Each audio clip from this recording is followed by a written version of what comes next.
we're going to actually go into each position and kind of talk about some of these spotlight, some of these guys that we're looking at, some of these guys that we're kind of interested in. And there's a number of guys that might be on my list that nobody knows about because they were hurt last year.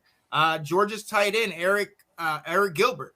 This guy's a big guy that played over at LSU, was the 2020 freshman of the, SEC freshman of the year, and then gets hurt last year. And now he's over here at Georgia, and let's see what he can do. So there's a number of guys with that other Georgia tight end that's going to be Brock scary. Bowers, right? Yeah, and they have another guy. Last name is like Delp, who's pretty solid himself. Yeah. I mean, they are that seems like what Stetson Bennett is kind of a quarterback that's like loves his tight ends. Yeah. Doesn't keep running game, keep them tight ends close. But Brock Bowers is a monster. I'm interested to see. Let's get on into it, Alex. I'm gonna start with you. Start with the money position, quarterback. Give me some people. We talked about Bryce Young, C.J. Stroud. We talked about some of these guys that are everybody knows about. Give me some names that maybe are right under them. Like what are you thinking? All right, yeah. So after those guys we've talked about, there's Kadon Slovis, the USC transfer to Pittsburgh. I think he could be a top 5 quarterback come draft time next year with a good year. The Georgia/USC transfer JT Daniels going to West Virginia. I think that could do some big things for him this year. Phil Jurkovec from Boston College. I hope I said his last name right. We talked briefly about Hendon Hooker. And then to me, Dylan Gabriel, the UCF transfer going to Oklahoma. I think these are all guys that could do a lot of damage this year and be in that conversation to get drafted next year. Oh, yeah. Oh, absolutely. Absolutely like that. Kate, what are you thinking? I had Dylan Gabriel as well to look out for. I think he's going to be really good this season. So other than that, I'm curious to see, what my boys at Michigan, of course, will do. Oh, yeah. I was waiting for that. I was waiting for that, guys. I was holding off for her. I was leaving that for her. I'm curious. We have some competition going on up in Ann Arbor or down in Ann Arbor from where I live. And Cade McNamara proved a lot last season. So I'm going to be really curious to see what they've done with his development in the offseason. We really couldn't have a true spring game because JJ was hurt. So didn't he play both teams? What? Yeah, he play both teams. Yeah, he quarterbacked for a little bit, and then they brought in the 3s and 4s. Yeah. But, I think Cade McNamara is going to have a very promising season. I really like his confidence. I like his game management, his game control. I like that he doesn't get nervous under pressure. And he's a good quarterback. He's underrated because, he's in the Big Ten. The Big Ten doesn't have an electric quarterback for most teams. We don't really have a lot of standouts. But I'm going to look for my Michigan boys to do really well. And I think you're going to see a lot of our little Spitfire JJ. So yeah. Now, let me ask this. I got 2 Michigan fans on here. Is there a quarterback controversy in Michigan? Yeah. If you watch Twitter like we do every day, there's this big fan for Michigan. His name is Don Thomas. Every day he's posting stuff. Do you know Don? Yeah, I've seen him on there a few times. Defending Cade McNamara, and then the guys from the Winged Helmet that are really cool guys are always like JJ, and it's JJ versus Cade versus JJ. Go ahead. Go ahead. Okay. Yeah, I was just going to say, when you've got 2 quarterbacks that good, and no, Alec, I will not be wearing the khakis. That is Jim's thing, and it can stay Jim's thing. But when you've got 2 quarterbacks like that, it's going to cause some controversy because they're 2 totally different quarterbacks. They are. Cade McNamara's, when it comes to game managers, he's as good as it gets. He's not going to win you games. He's not going to lose you games. He's going to keep you in every game. He'll get you a couple touchdowns, couple 100 yards, but he's not going to make the mistakes that throw games away. No. JJ McCarthy, on the other hand, is five plays a game and is like, oh my God, this guy could be a number one pick. But then you get a few plays that are real head scratchers. He's got some issues fumbling the ball, that kind of stuff. So, definitely. Yeah, I think he needs to wait a little bit longer personally. But the other thing I love with Cade is right after the season they're asking him about JJ and if he's worried about this competition and all that. And his response was, last I checked, I'm the one that won the Big Ten championship. Yep. And it was just like, yes, like he brought smoke. Yeah. And what was really interesting is I met Cade after the Indiana game I attended. Okay. And I told him, I said, A, you need to stay out of the injury tent. B, you got to shut out the haters. Mm-hmm. And C, you are going to beat Ohio State. There you go. Oh, yeah. And he did. And he stayed out of the injury tent. And he kept on playing through all the drama and the controversy that was being spoken about him. And I love that he can tune that out. Yeah. Absolutely. But absolutely. Yeah, he's a good solid quarterback. I like him. Yeah. So okay. He'll be one of my quarterbacks to watch. We know where you guys stand. And I'll be watching to see who's replacing Mr. Howell too. Oh, yes. You and I both. Look, honestly, at this position, there's a couple guys that I've been taking a look at. We've all know the notable names. We've talked about them. Malik Cunningham out of Louisville. The poor man's version of Lamar Jackson, but the guy can ball. The guy can definitely ball out. Can do it all. I'm eager to see what kind of year he had. He had a couple injury issues, but he still was able to push through it. I love his game. Grayson McCall, I talked to you guys about him over at Coastal Carolina. 2 or 3 years ago, people are like, Coastal who? Like, who is this team? Right. And Grayson McCall, we all know he had that major duel, a year or two ago with Zach Wilson against BYU and got the upset. So this guy is going to be something, and he's going to be in one of the games to watch for this year. Going to play against the other quarterback I'm about to mention, Brennan Armstrong. This guy threw for over 440 passing yards a year ago, just balled out at the University of Virginia, no less. Like at UVA, he's returning 2 of his top tier wide receivers that both had over 900 receiving yards. So if you look at him throw, it's kind of like, really? Like that's almost a duck sometimes. It's a weird throw, but he gets it to his receivers, and I mean they go deep. I mean in the ACC, there was a couple games in the last couple years, especially when we had Sam Howell, that looked like the Big 12 or looked like the Pac-12, where it was 44 to 39 or big time scores. So I'm very excited to see what these guys are doing. And look, there could be a case made that the ACC is turning into quarterback, has a little quarterback quarterback conference. Quarterback conference. Yeah, that's what I was thinking. Yeah. You know what I mean? So I'm excited to see what they do and put up numbers. We'll see what happens. What do we think about Max Johnson transferring from LSU to Texas A&M? I don't know. Because they've been talking about him. Yeah. As being someone that might surprise us. I'd be eager to see what he does. I don't know. Yeah. Is that a good question mark to watch? Oh, yes, absolutely. That's a great question. Definitely. Yeah. Because I'll have to take a look at that. All right, Leo, let's move on to my favorite position, the running back position. I'm going to go ahead and start. Lewis Nichols, we talked about before, having over 1,800 rushing yards a year ago. You talked about Jahmyr Gibbs, transferring over to Bama, Bijan Robinson. I want you guys to take a look at Sean Tucker out of Syracuse, almost 4 yards under 1,500 yards. Not one of these schools that a lot of people really takes time to focus on. At least not in football. They do a lot of basketball.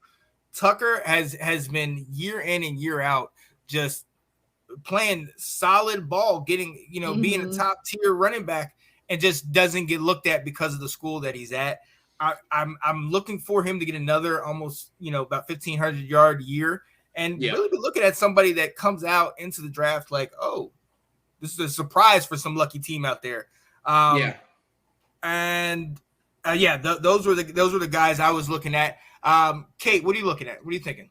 The person I've been reading a lot about is from Kansas State, Deuce Vaughn. Yes. He's the one that I think is going to be really explosive. He can rush and he can receive. So when you have a running back that can do both, and that's a weapon.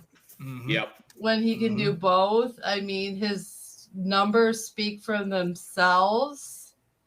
He's a top 3 running back with a grade of 91.1 amongst running backs.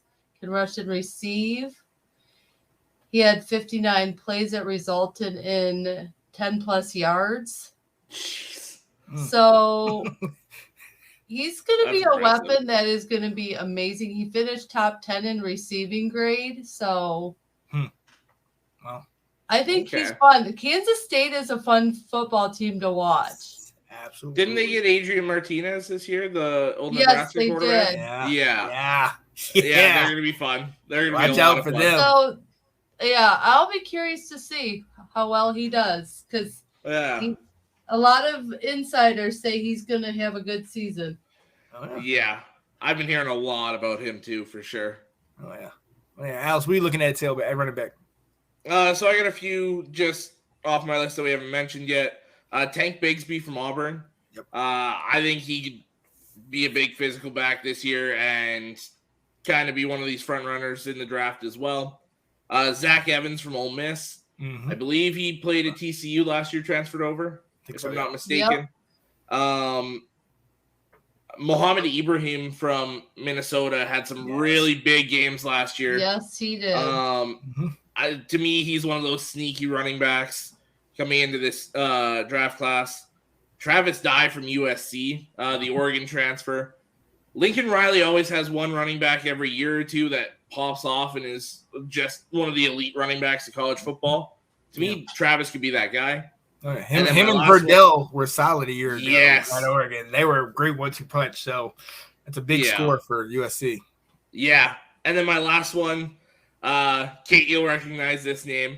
Zach Charbonnet, the old Michigan running back. UCLA, he was one of the better running backs in the nation for the first month and a half last year. And then UCLA as a whole kind of took a dive. He was one of those guys early in the season. And I think with another year, he could be like right back in that conversation. So, to me, Charbonnet is one of those guys to watch for sure. What year is he again, Alex? He's in his junior year. He could go to the draft after this year. Yes, he could. Oh yeah, I'm eager to see. Could. And we saw the losses. They lost Gilrich. They lost the tight end. There, So, but that's UCLA is one of those teams that I'm definitely trying to look at and see. What do they do? And then running back, I like that. I like what they got. He was explosive last year for them. He really was. Oh, one of the best home run hitters in college football last year. Like, every time he touched the ball, you were worried it might go to the house. Like, exactly.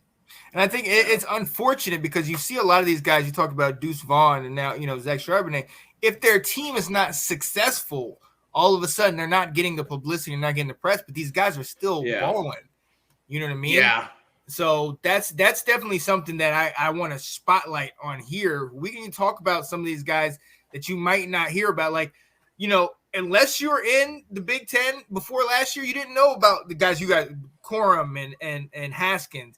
You didn't know, but then once you see them, they're balling out and they're in the mainstream. Now all of a sudden, now I want to talk about it. Now I see Kenneth Walker too. Right, exactly. He was another one at the beginning of the year that people were like, "Who? Where did this guy come from?"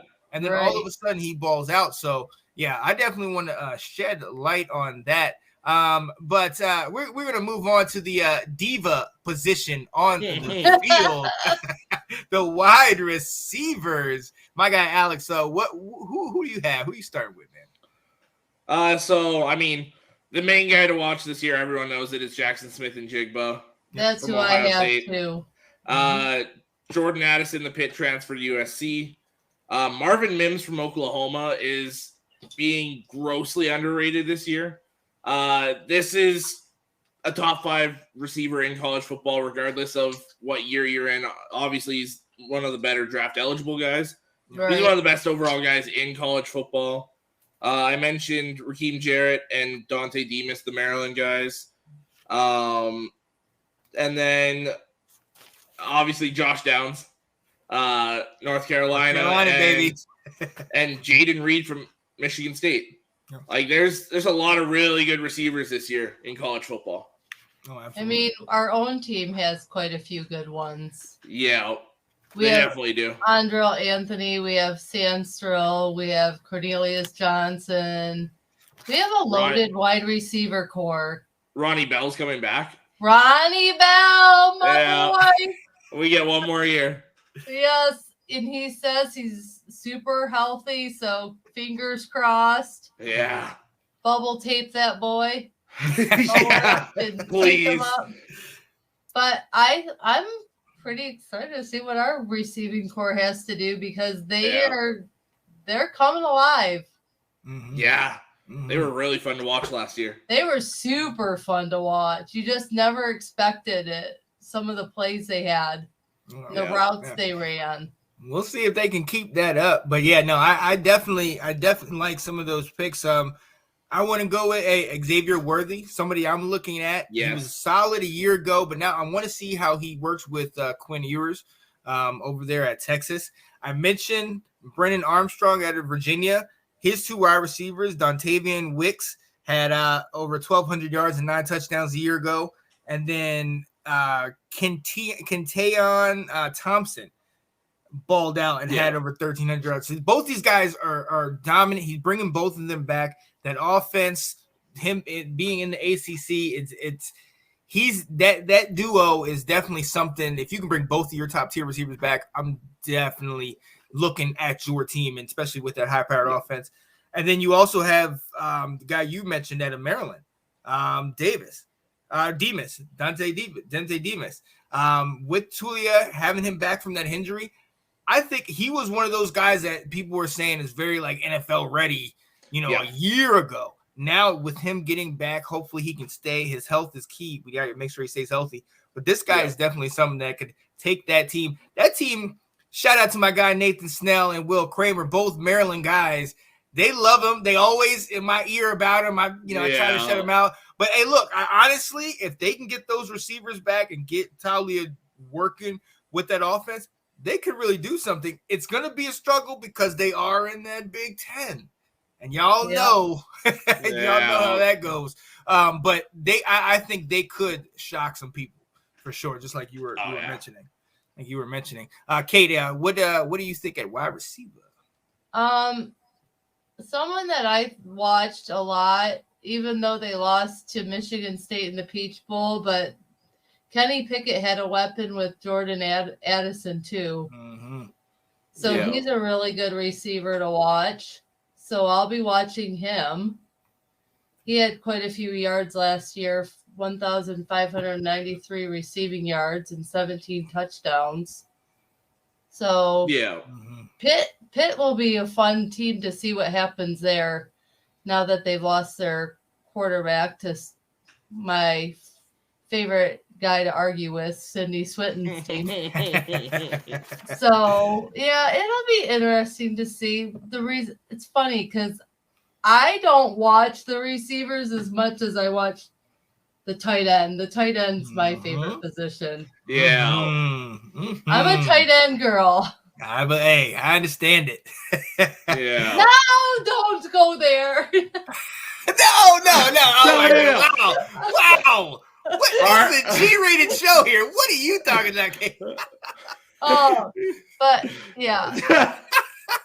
And I'm excited to see what happens with our tight end, but that's our next topic of conversation. Oh, yeah. Yeah. Anthony's saying Mims is a beast. Depends who under center for OU this year. Yeah, it's going to be interesting who's passing for them. And Burton is going to make some noise in Tuscaloosa Mario Williams at USC. I've heard about Mario Williams at USC, so I want to see if that translates. He was on one of the watch lists I saw. Mario Williams is at receiver. Yeah. Let's see if it translates once you get to the fall. I mean, a lot of this, again, like you were saying, speculation, all kind of just talk. It's all talking points, trying to figure out what's going on. We're just trying to give you a couple little ideas of who we think is going to kind of be out there. Speaking of tight ends, Kate, would you like to take this one? Since you already started Anthony, you're gonna love who I picked. I picked Brock Bowers. He is the most explosive tight end in college football. Yeah. He is just being a true freshman and he has high speed, explosiveness, ball skill. I will be curious to see how well Georgia does. They lost 15 players to the NFL. But I am most curious to see how Mr. Eric All does in Michigan. Yeah. I can see that. Eric All, he was 3rd or 4th on the watch list for tight ends this season. He was ranked very high to watch, so I'll be curious to how he does that pass he had versus Penn State last season. The winning touchdown, Oh, the winning touchdown. That was beautiful. Yeah. He's a very good tight end. He's very explosive. He can run. He has speed. He has endurance. But Brock Bowers, he's probably going to be the best tight end in all of college football this season. Yeah. He's just his stature, his build, his way of moving, his way of route running is the best I saw in college football last year and probably will be again this year. Yeah, he's a receiver in a tight end's body. So loaded all the time. Yep. Those Georgia dogs. Hey. Yeah. They might take a step back, but they definitely have the talent. It's definitely a reload. And I think you're right. Brock Bowers is going to be the truth. I mean, we've seen what he did a year ago, and now this year, I just think he's going to continue it with the same quarterback. And I mean, we talked about it before. That tight end room is amazing. You got Eric Gilbert, who's coming off an injury, who's a big, solid tight end. And then you also have this guy, Delp, who's their 3rd string guy, that he was in there and, just catching everything under the sun, a little undersized, but we'll see. Loaded. They're loaded at Georgia. Loaded at that position. Right. You got that right.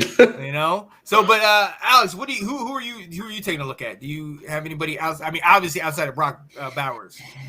Brock's the number 1 tight end in the nation. I feel like that's a pretty easy statement. Yeah. The number 2 tight end for me is Michael Mayer from Notre Dame.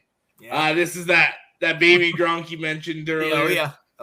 Through that little reference, but he does it all. He's a good blocker, good receiver, got good hands, good route running. Kind of all the things we were saying about Eric All. To me, he's a slightly better version of Eric All. But he's probably a top 5 prospect going into next year already. So definitely got to keep an eye on. You got Jaleel Billingsley, the Alabama transfer to Texas. If Quinn Ewers is what everyone expects him to be, then Billingsley will be one of the top tight ends in the country. Josh Weil from Cincinnati. Sam Laporta from Iowa. Yep. And Michael Trigg from Ole Miss. Yeah.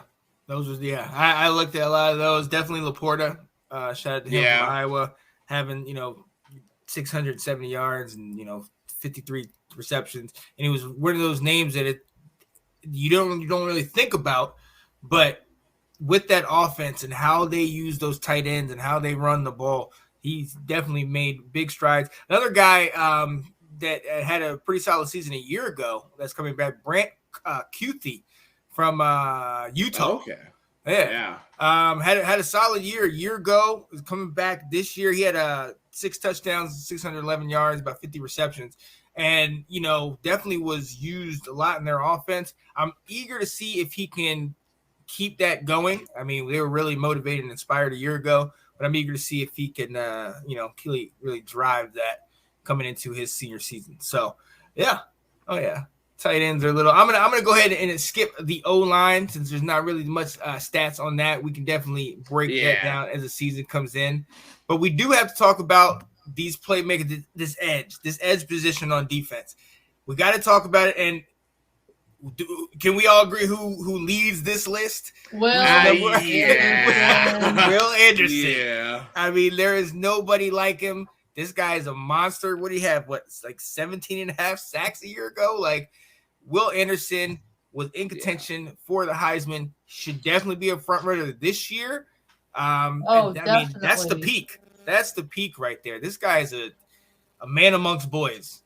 You know, he definitely is. So, but what after that? Where are we looking at edge? Who is anybody grab your attention? I mean, right now, Jim Harbaugh's calling Mike Morris the next Aiden Hutchinson. Ooh, so he's really high praise. To call someone the next Aiden Hutchinson is big for me because you know my love for Aiden and how well he did. So Mike Morris is going to be my guy to watch for Michigan. I like that.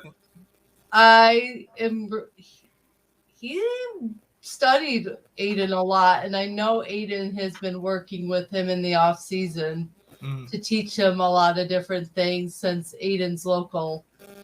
And Aiden's been hanging around Michigan doing a lot of training himself. So his team is not that far away. I mean, it's not like it's far drive. Basement right now. See, exactly. Put it that way. Yeah, he's not even gotten his own place yet. Save that money. Yeah. But Mike Morris, I think, is going to be the shocker in the Big Ten this season at edge. Yeah, I like that a lot. Oh yeah. What do you think, Alex? So I mean, Nolan Smith. We'll see what happens. He was supposed to be a pretty high draft pick last year, and then all those allegations came out. So we'll see what happens this year. But super talented guy. He's another one of those do-it-all guys that Georgia had across that front seven. Speed, power, size, the whole 9 yards. BJ Ojulari from LSU is another guy to keep an eye on. It's a lot of SEC edge rushers at the top. Derek Hall from Auburn, Brenton Cox from Florida, and then Miles Murphy from Clemson's my other guy. Yeah, I like that. And then, so Anthony's saying Isaiah Foskey out of Notre Dame. Yes, I've heard a lot about this guy as well. Xavier, how do you talk about Clemson? Xavier Thomas out of Clemson. Zach Harrison out of Ohio State. Definitely seeing if they could see what they can bring with that. But I mean, you know more about Michigan State than I do. Who's their edge rusher? Who is their main guy? Did he? I know. I don't know. We got Panzak on our team. He came back. I know that. I can't remember his name. Oh shoot! I'll see if I can find it. Because I thought he did pretty good against us when you guys played us, and now his name's eluding me. Yeah, the only one I can think of is that Panasiuk, or however you say his last name. Yeah. But there was two brothers that had the same name there. Yeah, there are. Was it Panzak or Panzuik or I thought he left? Did they both leave though? Because there was a. I think it was. I don't know. We're gonna look that. We're gonna definitely try to find that one out. Because I remember he did really well against us when you guys played us. Yeah. And I can't think of his name. I've seen him. I can't think of his name. Yeah, I can see. Yeah. We know you see him in your nightmares. Let's go. Go green. Go white. We got that Big Ten championship. That's all I see in my dreams. So that's all I see too. Wow. I see us in the top 4. Wow. Not standing on third base. On behalf of my baby, let me defend the coach that beat you guys the last 2 years. Tuck coming? Mr. Tucker, man. Hey, we're gonna do some things. Watch out. They're going to be a damn good team this year. That's for sure. They are. I'm scared about Michigan State. They're in my nightmares because we haven't beat Mr. Tucker yet. Love that guy. Yeah. No, but I'm eager to see what they do this year because they definitely are going to try to reload. Obviously, losing Kenneth Walker is huge for any team, and now I think it's going to be more on Peyton Thorne's shoulders. There were some times where he shined, but there were some times where I was very questionable of him. But bringing his wide receiver back is definitely huge. What you're saying? Yeah. And they brought in a couple good transfer running backs again this year. Yeah. I can't think of their names off the top of my head, but we all saw what they did with Kenneth Walker last year. So exactly, Kenneth Walker was explosive. Where did that come from? What? Was it Wake Forest or Georgia Tech? I can't remember which one, but I think it was Wake. Yeah, I think it was Wake. Yeah. It was amazing, and I was so glad that obviously for Cat and everything, but to see that. But I'm glad he was able to parlay that into getting into the league, getting drafted, and hopefully he can help them, man. Like, yeah, he's a dominant running back. Where did he go? I forget. Seattle, yeah. A team that needed it. Yep. So, desperately. But let's go ahead and move on. We'll definitely get that Michigan State stuff for you a little bit later. D tackle, definitely Jalen Carter. I know tops the list. He got all those guys ahead of him at Georgia. Now we're gonna see if this is gonna be his year. Jackson, player out of Baylor, another guy. Javon Dexter out of Florida. A couple guys that definitely clog up the middle. Any guys that stand out to you guys? I'll jump in. More than you've named. I've got a few. Zach Pickens from South Carolina. This is one to me that could easily be the number one defensive tackle come draft time. Very solid guy on that interior. Brian Breesy from Clemson. Tyler Davis from Clemson. Taron Vincent from Ohio State. PJ Must for Penn State. Mozzie Smith from Michigan did well in the spring. Yes, he did. So there's a few really good tight ends and defensive tackles in this class. I feel like it could be a good defensive tackle draft. Okay. I'm good. Jalen Carter is who I picked. Yeah. He's the best one to watch. Yeah. He's scary good. I've heard that he's supposed to be essentially the heir apparent to Big Baby and all those other guys, and they're really touting him to be the next guy, the guy in waiting. So I think he will be too. I'm gonna miss watching Big Baby, to be honest. He was one of my favorite defensive players to watch. Oh, so fun!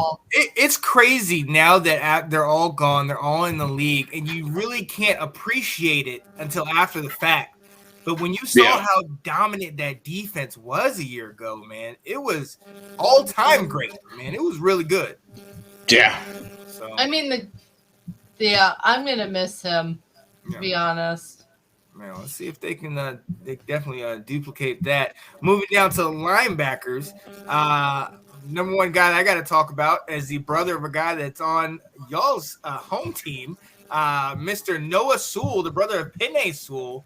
This guy is a linebacker out of Oregon. You talk about Cristobal really kind of recruiting those guys and solid players. This guy, they're touting him to be as good on offense or as impactful on offense or on defense as Penei Sewell is on offense. And hey, I'm eager to see what he does. Definitely now that he's got Dan Lanning out there, that defensive minded guy. I want to see if he can really show up. Hey, and what better way to show up than the first week? You got to play Georgia.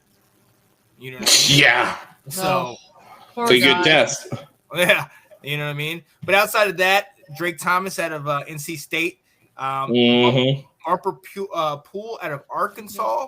Another guy that kind of, again, you look at these teams and you constantly like, oh, they're not that good. They're not that good. But they have these players that are top tier when you break down the tape, when you see. And this guy is one of those. And my last guy, Carlton Marshall. out of Troy. Okay. Looking at him, he was a walk-on over at Troy. In the last 4 years, he has been in the top 89 to 90 percentile in defense, and linebacker and pass rush and stuff. And you're like, okay, again, he's at Troy, so you don't really see as much tape on him. Right. Yeah. He constantly rates high for his position. So I'm eager to see what he does this year. Let's see if he can translate that to a draft pick or something. Kate, what do you think at linebacker? Someone that, because I watch a lot of Arkansas because my brother is a professor there. Don't laugh when I say his name, but he's really good to watch at that position. But his name is Bumper Pool. Yeah, I saw that. Yeah. I always laugh when they said his name when I'd watch them last year. I was like, don't say his name, don't say his name. But he's really going to be someone to watch. Yeah. And then the Washington Huskies have, oh gosh, you guys are better at pronouncing their names. Edifwan Olufacio. There you go. That's about as good as I would have done. So. Right. It's better than me. I'm bad at these names. You're good. Like, can you just call yourself something else? But anyway, I think even with his injury-prone career at Washington and the pandemic and their shortened season, I think he's going to be one that we should watch out for as well. Yeah. I think that Washington-Michigan game was a fun one to watch, that night game we had. Yeah. And I'll be curious to see how well he does. Yeah. Me too. But he's coming off injury. Yeah. A couple people are exactly like that. They're coming off injury. I Alex, just like the unknowns of our wide receiver. He'll be an unknown, but a lot of people are talking high praise about him, even despite his shortened career. His numbers prove that he can do amazing things. And yeah. Someone like Pickens from Georgia last year. But yeah. I'm excited to see though my Arkansas boy. Yeah. Bumper. Who are you thinking about, Alex? Who you got? So I'm glad you took the Washington kid because I had him on my list. I didn't want to say that name. Thanks, Alex. And then I had 5 others here. Trenton Simpson from Clemson, Jack Campbell from Iowa, Merlin Robertson from Arizona State, Henry To'o from Alabama, and Nick Herbig from Wisconsin. You get a wide range of players from those kind of guys. You get your typical 4-3 middle linebacker, 4-3 outside linebacker, that 3-4 inside linebacker. Herbig can even rush the passer off the edge a little bit. He's kind of one of those do-it-all guys. Again, another very good class of linebackers. Yeah. Oh, yeah. Why is the defense always so loaded in college football? That's a good question. Speed. Speed kills. Yeah. And a lot of these guys are quick. And you don't got to be so big. You don't have to be 250, 260 like you do in the NFL. You can be 220, 215. But if you got that speed and that quickness, they can use you. Looking at Nakobe Dean. That's a perfect example. Right. So one other guy I mentioned to you guys off camera, Yvonne Pace Jr. Yes. He played for Miami of Ohio a year ago, was a 2021 MAC Defensive Player of the Year. So now he transferred to his hometown of Cincinnati to play with his brother Deshaun Pace at Cincinnati. I am very eager to see if he can bring what he had over at Miami of Ohio over here to Cincinnati, see if it fits in, and to see what they do this year. We talked about kind of where they landed in the top 25 or how people are looking at them. We know they lost a number of pieces with Desmond Ridder, Alec Pierce. You lose your, Kobe Bryant, guard. You lose all your big guys. J. Sanders. Right. So now you're trying to figure out, how, they're not the Alabamas, the Georgias that you can just reload. It's you don't have 15 5-star prospects behind these guys. Like right. So let's see how this stuff translates. They're definitely one team that we're all kind of saying they might have a.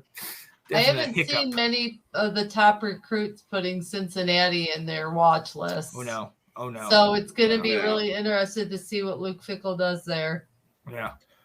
He's a great coach at developing some of these guys. Very good. A lot of these guys could come out of nowhere. Yeah. I mean, he might have some gems. Expected them to be in the top 4 last season, not me. I did. I did videotape. I called. Yeah. I told Anthony. I said, watch these guys, man. They got a bunch of solid guys. And the year before, I think it was like the Sugar Bowl or something like that. Against Georgia, yeah. They lost them by 3 points. So I was like, man, watch out for these guys. Yep. They had a year. That was me all last year too. Yep. There we go. Great minds think alike. Let's go. Yeah. Yo, moving down, coming to the end, cornerback. Want to talk about some of these guys. Alex, I'll come to you first, and we'll go around real quick, and then we're going to hit the can't miss game before we head out. All right, to me, my personal number one corner, he's not the best guy in this class, but Joey Porter Jr. I love watching this guy week in and week out. Yeah. Kelly Ringo from Georgia is a better corner. Eli Ricks from Bama is a better corner. But just the tenacity that Joey Porter plays with, he plays a lot like his dad, but he's in a corner body, just unrelenting out there. It reminds me of some of those old corners, and I absolutely love it. I'll leave your North Carolina guy for you. Riley Moss from Iowa. They've always got one or two really solid corners every year. I think this is the guy that's going to be that for them. Noah Daniels from TCU. And Clark Phillips from Utah for me. Oh, yeah. Clark Phillips, my guy. Yeah. What do you think, Kate? Well, I had Eli Ricks, and when I did some investigating, you know how we brought up Mika Fitzpatrick and his new contract. Eli Ricks might be the first guy from Alabama since 2017 to win the Thorpe Award. He's on the Thorpe Award watch list already. And so since Mika was brought up, I thought that's an interesting fact to know that he's already on that list. But on the list that I saw, I mean, I'm surprised you didn't mention him yourself, Alex, but DJ Turner from Michigan. Yeah. Well, is going to be one to watch. Absolutely. He took over and started in week 8 last season and performed at a high level. So we'll see what he does this season. I'm very excited to watch him. Mm-hmm. So, and then also Jason Marshall Jr. for Florida will be fun to watch. Ooh. So that's a good one. Those were my top 3. I like it. Oh, I do like that. I do want you to go ahead, Alex, and say that North Carolina guy. I want other people to, because I don't want to seem like such a homer. Go ahead, please, if you don't. All right. Tony Grimes from North Carolina. There you go. One of these guys that's going to be up at the top of this corner list come draft time. Oh, yeah. Yes, sir. And thank you for that. Real quick, the sleeper to watch they're saying is, again, excuse me if I botch his first name, Mekhi Gardner of the LSU Tigers. Yes. That's going to be a solid player. Yeah. His stats are very good. 15 pass breakups, 3 interceptions last season. So really good numbers to join Brian Kelly. We'll see what Brian Kelly does with him, but he's the sleeper to watch, is what everyone is saying. Okay. I can dig it. Yeah, man, y'all hit it on the head. The only other guy I saw on there was Darrell Luter Jr. And he was definitely a solid man-to-man guy. 4 interceptions, 9 pass defenses, which tied for 8th in the country. You know what I mean? He had 45 targets against him, and they had more touchdowns and pass defenses combined with 14 that he had completions against him, which only was 12. You know what I mean? It was like the lowest. It was like 26.7, completion percentage against him on defense. But he plays at a smaller school, so he's not well looked at. But definitely, I like what I see with him. But let's see what happens. Let's see what happens. Thanks for watching. If you like that clip, be sure to check out the other great content from the Let's Talk Football community. And as always, please like, subscribe, and hit that notification bell so you'll be notified when more great content like this becomes available.